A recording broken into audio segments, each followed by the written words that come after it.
Excellencies, Jammu and Kashmir has a 70% young population, which expects better job opportunities for its future.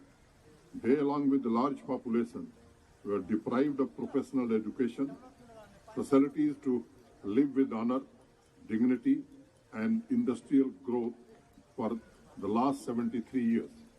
A culture of corruption had seeped far into the governance. We have transformed it into a transparent and accountable system in order to create a fair and just society.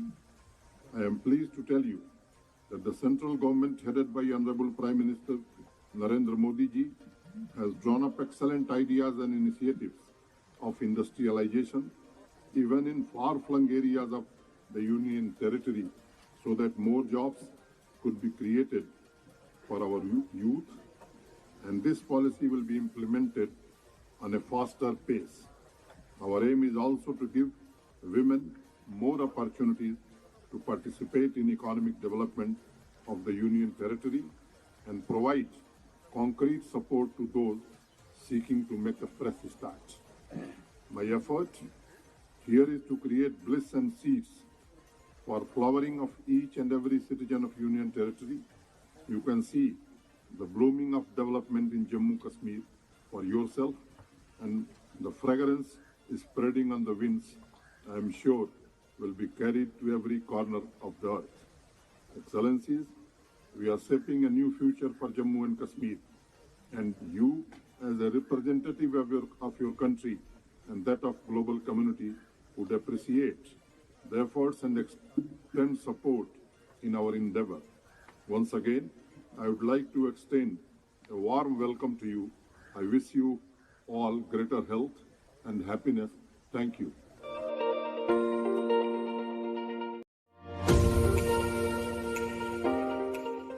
We are determined to preserve and create prosperity, and I can tell you that we are investing more than ever before in infrastructure, industries, education, healthcare, skill development, sustainable livelihood, so that every citizen of Jammu and Kashmir have a safe future and earn recognition. In other verticals of daily lives too, we are laying to the groundwork to get things moving and make the change possible. Peace, progress, prosperity, and people first. That is our vision for development of Jammu and Kashmir.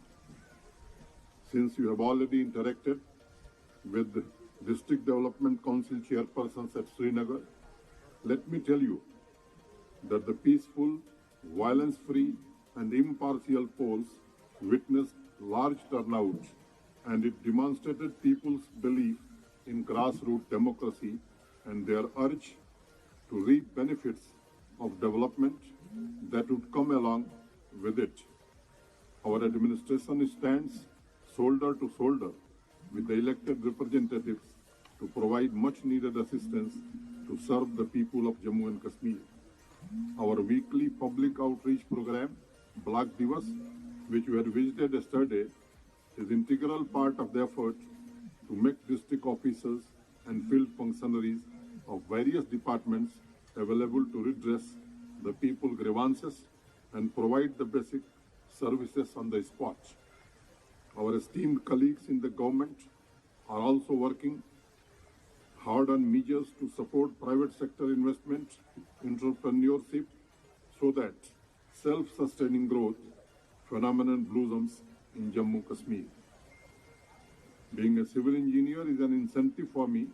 It provides me broad basis for our work to construct a strong development foundation.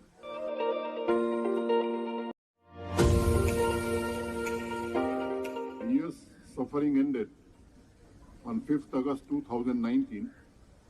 The effort of our Honorable Prime Minister Sri Narendra Modi ushered the Union territory in a new era, which has brought about socio-economic development in the region and empowerment of the people. India, as the world's largest democracy, is deeply connected with your country, and the people with the motto Vasudhaiva Kutumbakam, the world is a family. With this vision, we seek to work together as a team for the prosperity and well-being of Jammu and Kashmir and global community as a whole. In Jammu and Kashmir, we have developed an ecosystem of democratic values, welfare principles, and economic development, and I am happy that you all are experiencing it firsthand. I believe the true democracy is flowering in Jammu and Kashmir, which is not merely about the governance, but the feeling of fraternity, brotherhood, communal harmony, and attitude of respect and reverence towards each other. Excellencies, from the very first day in office on 7th August last year, I, along with my team, devised targeted solutions to address the issues like poverty, health, skill development of youth, job opportunities, and have ensured that benefits of government schemes reaches the last mile. Under the visionary leadership and guidance of our Prime Minister Sri Narendra Modi ji, we have been able to implement 9 constitutional reforms and 106 central acts for the welfare of the people.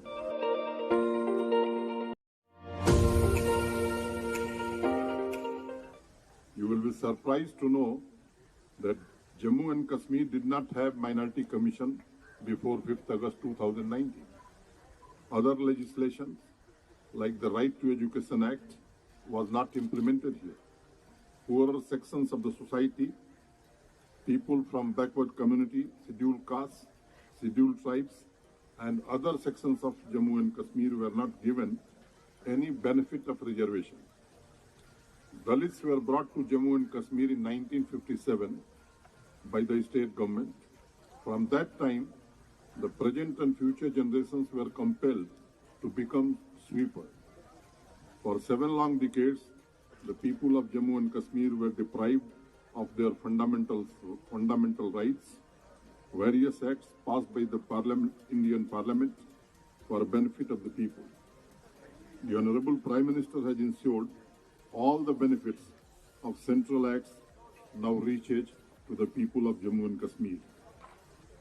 The Prime Minister has also provided the Union Territory with more than $8 billion to establish 2 All India Institute of Medical Sciences, 2 IITs, IIMs, and execute world-class infrastructure to make it the fastest growing region in the country.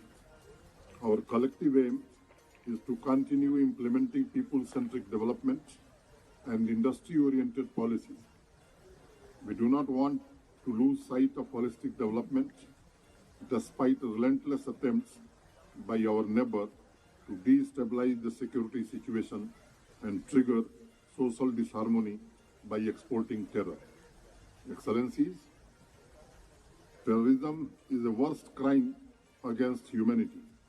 The world is aware about the identity of biggest exporter of terror, and I sincerely hope this worst crime by this country no longer goes unpunished.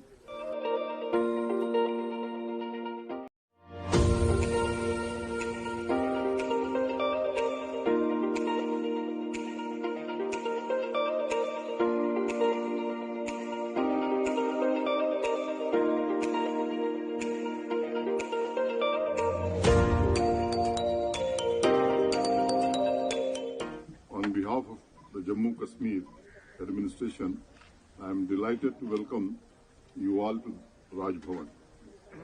The past 2 days have been very special to our Union Territory, and I hope you all must have had wonderful interaction yesterday with the people from diverse fields. In Persian, this land is called Firdaus, which means paradise. And I am sure you must have enjoyed scenic beauty, charm of nature, as well as warmth and affection of people of Jammu and Kashmir. The debate in Jammu Kashmir reflects some of what we are also seeing across the globe, and that is development after turbulent times of coronavirus. Excellencies, for your kind information, I would like to tell you some facts about Jammu and Kashmir. The Union Territory has a population of 1 crore 30 lakhs, that is 13 million. And if you compare the population budget ratio of Jammu Kashmir, receives more money every year than any other states of this country. Last year, our budget, which is 90% directly transferred by the central government of India, was $13.7 million US. And this year, it would be approximately $15.2 billion US.